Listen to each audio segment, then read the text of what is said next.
Hello friends, hope all of you are doing great. In today's video we will take up 2 points. One is how to write motivational letter. I have prepared 11 points for that. And at the end of the video we will take up a topic on curriculum vitae, how to write a CV. So let us start.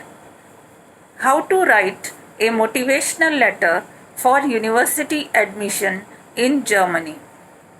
While applying on UniAssist portal, you have to upload a motivational letter which comes under other documents uploading. So how will you write a motivational letter? So the very important point is when you write a motivational letter, you must write the university of your choice.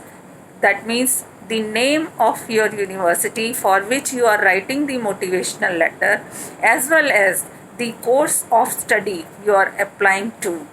It should be visible and in bold print at the very top of your letter of motivation. Otherwise, UniAssist will not be able to link your letter of motivation to the right university, which means when you are writing a letter of motivation, on the top of the motivation letter, you must identify the name of the university you are writing this motivation letter and the course of study for which you are writing this motivation letter. It should be written in bold and in capital letters. Point number 2.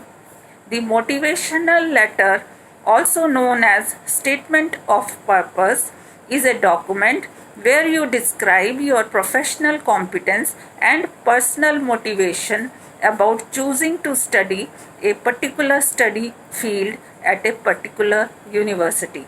Which means in the motivational letter, which is also known as statement of purpose, you have to describe your professional competence, that how you are choosing your study for this particular study. Point number 3.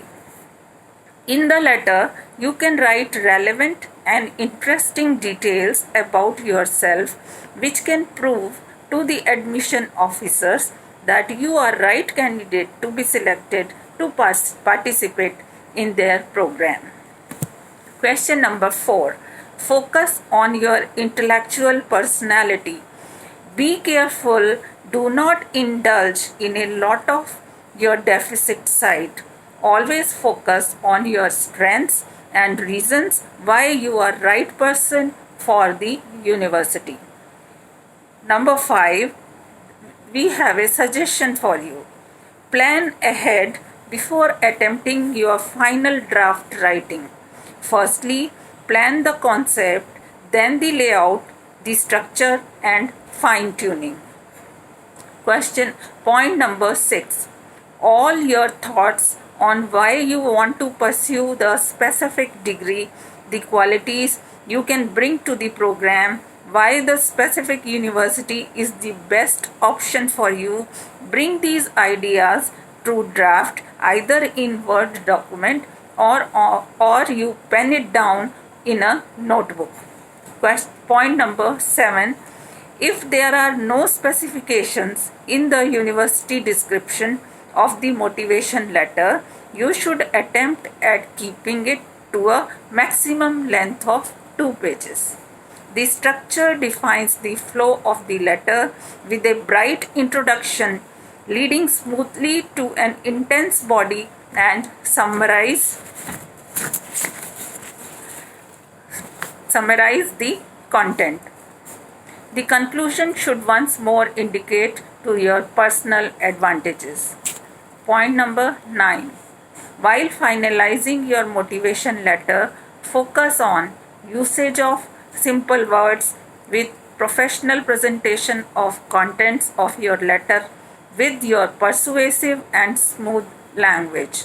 Check grammar, spelling, and also get feedback from one close person whose opinion you value. Point number 10. Do not write your motivational letter at the last minute. This one is very, very important. Point number 11. Start writing your motivational letter at least a month ahead. Be clear about your goals. So this is how you can write your motivational letter. At the end of this video, I am going to discuss about what is a curriculum vitae. Curriculum vitae is also the part of the other documents uploading in the UniAssist portal. So, what is a CV? Answer: CV is a short form for curriculum vitae. While applying to universities through UniAssist portal, you have to upload your CV under the documents under the other document category.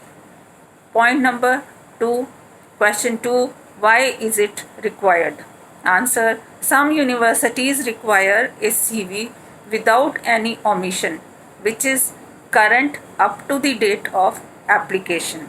Question number 3, how to write a CV while applying for German universities? Answer: list everything you have done up till now.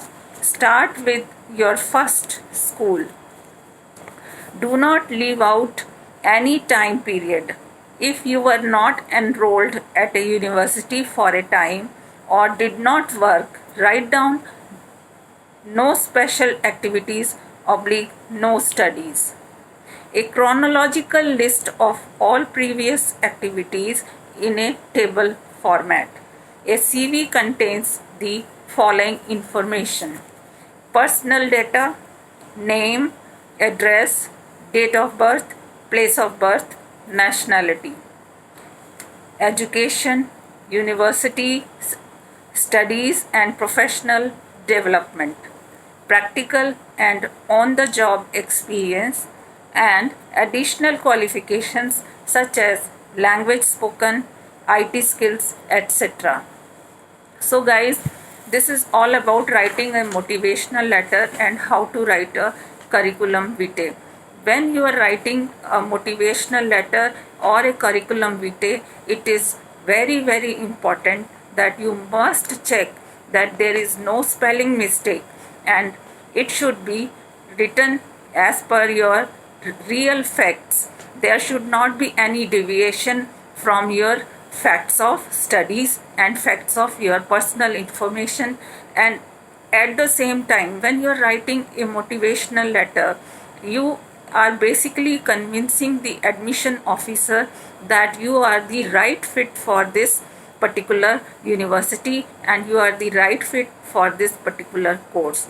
So when you are writing a motivational letter, you must convince you must put yourself in place of the admission officer, that how the admission officer will be convinced that you are the right fit for this course. And you have to be very simple in writing the motivational letter. You should not use any slangs or any kind of feelings or emotions. It should be written in totally professional mannerisms and the language should be very simple, and you should convince the admission officer with your innermost competencies. You should write in the motivation letter your strengths. You should be persuasive while writing the motivational letter. There should not be anything with regard to your weak points. You should not highlight your weak points. You should highlight only your positive strengths. So guys, this was all about how to write a motivational letter. And while writing a CV also, you should give your personal details and you should give the educational background with all in the form of a table. You should tabulate that, so that starting from your schools till the university level, if you have any language competencies, that also you should highlight in your CV, and you must mention, in case there is some gap in your studies, you can mention that at this point of time you were not attending to any particular studies. So, and you can mention that there was a study gap during this period, so that the admission officer is able to link your entire course of your life span before you are applying to the university. So I hope this video is helpful to you, and wish you all the best, and please do subscribe my channel, and if you have any kind of a question, do write in the comment box. Thank you so much for giving your valuable time.